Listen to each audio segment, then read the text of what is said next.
Kargil war, पहाड़ों पर जंग। ये कहानी है उन वीर जवानों की जिन्होंने अपनी जान की परवाह किए बिना देश के लिए सब कुछ कुर्बान कर दिया। साल 1999, जगह कारगिल। जम्मू और कश्मीर के ऊंचे बर्फ से ढके पहाड़, जहां सांस लेना भी मुश्किल होता है। वहां एक ऐसी जंग शुरू होने वाली थी जो इतिहास में अमर हो जाएगी। सब कुछ शुरू हुआ जब इंडियन आर्मी को पता चला कि पाकिस्तानी सोल्जर्स और मिलिटेंट्स ने चुपके से इंडियन टेरिटरी में घुसपैठ कर ली है और उन्होंने पहाड़ों की ऊंची चोटियों पर कब्जा कर लिया है। ये सिर्फ एक घुसपैठ नहीं थी, ये एक सोची समझी साजिश थी। उन ऊंची चोटियों से वो श्रीनगर लेह हाईवे पर नजर रख सकते थे, जो इंडियन आर्मी के लिए एक लाइफलाइन थी। अगर ये हाईवे कट हो जाता तो पूरा लद्दाख रीजन खतरे में आ सकता था। इंडिया के लिए ये एक सीधा चैलेंज था। और फिर शुरू हुई ऑपरेशन विजय। इंडियन आर्मी के जवान, जिन्होंने कभी इतनी कठिन परिस्थितियों में लड़ाई नहीं लड़ी थी, वो तैयार हो गए देश के लिए सब कुछ देने के लिए। सोचो, -10 से -20 डिग्री तक का टेम्परेचर, ऑक्सीजन की कमी और सामने एनिमी ऊपर पहाड़ों पर बैठा हुआ। ये एक ऐसी जंग थी जहां नीचे से ऊपर चढ़कर लड़ना था।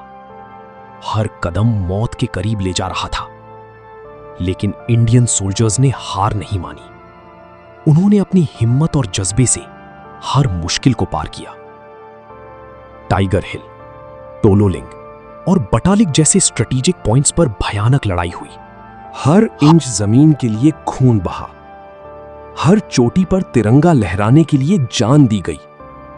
कैप्टन विक्रम बत्रा जैसे वीर जवान, जिन्होंने कहा था ये दिल मांगे मोर, उन्होंने अपनी जान देकर देश को जीत दिलाई।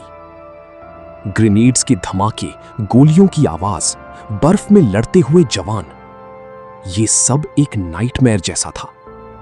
लेकिन उन जवानों के लिए ये उनका फर्ज था। कई जवान शहीद हो गए, लेकिन उनका हौसला कभी नहीं टूटा। उन्होंने दुनिया को दिखा दिया कि भारत के सिपाही किसी भी हाल में पीछे नहीं हटते।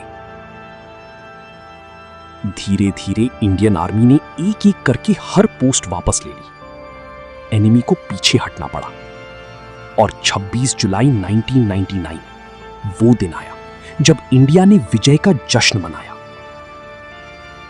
आज इस दिन को हम कारगिल विजय दिवस के नाम से याद करते हैं। ये सिर्फ एक जीत नहीं थी, ये एक मिसाल थी हिम्मत की, बलिदान की और देशभक्ति की। उन जवानों की कहानी जिन्होंने अपना सब कुछ देश के लिए दे दिया। आज भी जब हम उन पहाड़ों को देखते हैं तो वहां की हवा में उनकी कहानियां गूंजती हैं। उनकी कुर्बानी, उनका जुनून और उनका प्यार देश के लिए। ये कहानी हमेशा याद रहेगी, क्योंकि ये सिर्फ एक जंग नहीं थी, ये थी पहाड़ों पर जंग।